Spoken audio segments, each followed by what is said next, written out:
Would Jews who at first rejected the gospel lose all hope of salvation? This is the question we seek to answer today as we continue our verse-by-verse study of the book of Romans on Walking Through the Bible.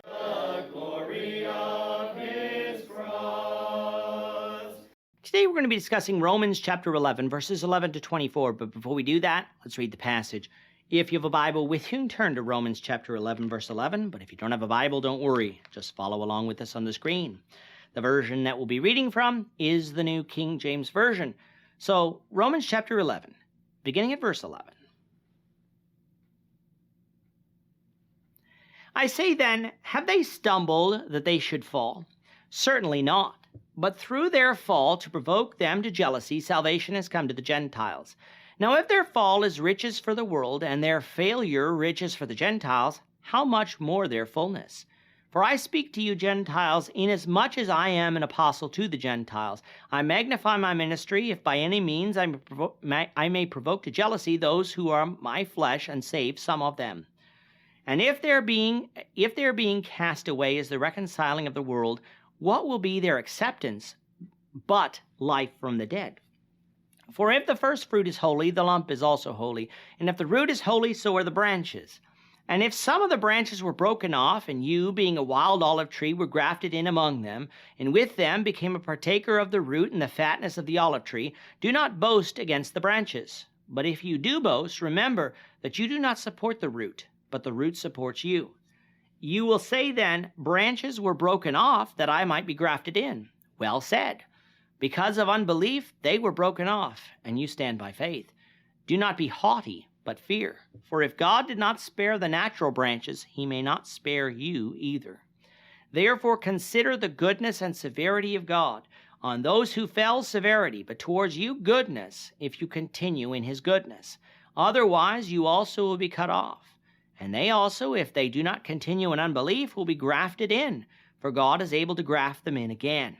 For if you were cut out of the olive tree, which is wild by nature, and were grafted contrary to nature into a cultivated olive tree, how much more will these, who are natural branches, be grafted into their own olive tree?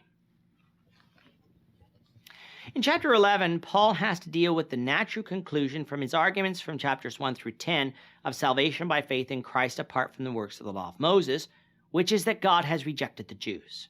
God has not rejected the Jews. Every Jew could be saved, but they could not be saved by following the law of Moses. They had to be saved by faith in Christ, and there's the rub. On the whole, the Jews had rejected that gospel, and as such rejected God. And just as he did in the Old Testament, when the Jews became disobedient, God would not accept them. But just as in the Old Testament, there was a remnant in Israel who did obey the gospel, who did come to salvation in Jesus by faith. It is these that will be saved.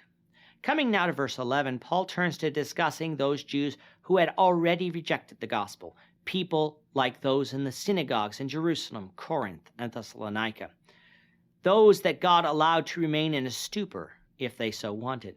Had they fallen so far that it was impossible for them to be saved? Again, the answer is no.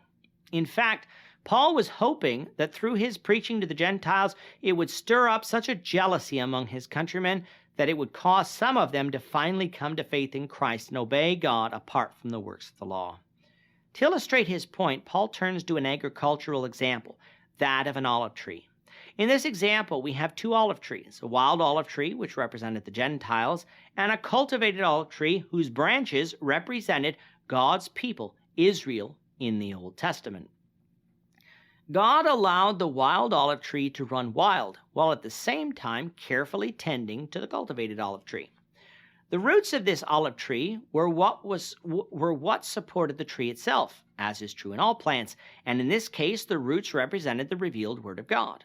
Now under Moses, all that had been revealed to the Jews was the law of Moses, the Old Testament, and so that is what supported the tree. Thus, to be saved before the cross meant following after the revealed Word of God by faith. But of course, the law of Moses spoke of the Messiah and the new covenant that he would usher in. So in Paul's time, the roots still represented the revealed Word of God, but it was now the complete Word of God, revealed in the gospel of Jesus Christ.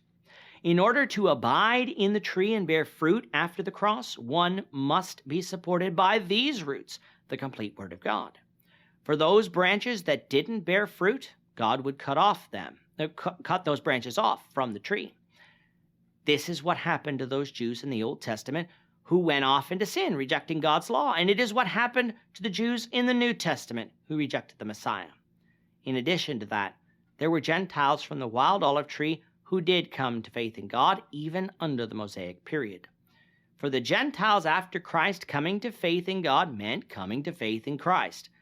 What would God do with these wild branches who came to faith? He would graft them into his cultivated olive tree. Notice, he didn't plant a new olive tree. There was only one olive tree, ones with original branches, Jews who were saved by faith, and grafted branches, Gentiles who were saved by faith. Before the cross, both Jew and Gentile was saved by faith in obeying what God had revealed to them, which was in part.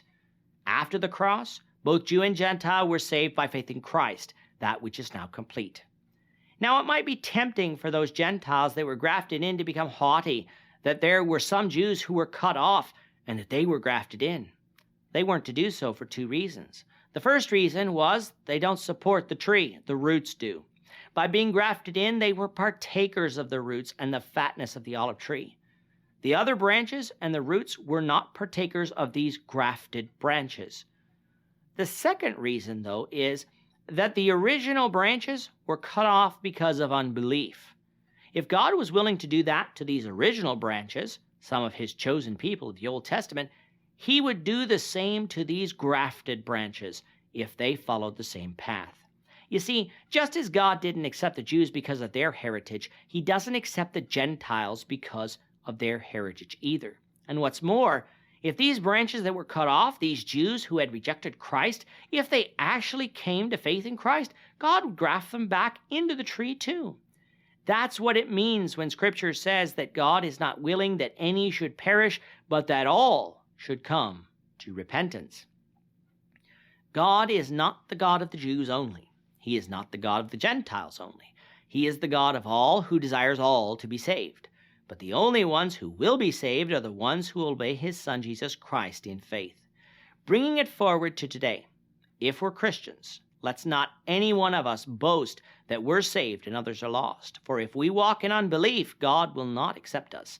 Instead, let us in humility go into all the world and teach others the good news of Jesus, so that they too can be part of the kingdom and be saved. We'll conclude chapter 11, the Lord willing, in the next lesson. With that, our time is up for today. The Lord willing, we hope you'll join us for tomorrow's discussion of Romans chapter 11, verses 25 to 36, as we continue our walk through the Bible, one verse at a time. Thank you for watching today's episode.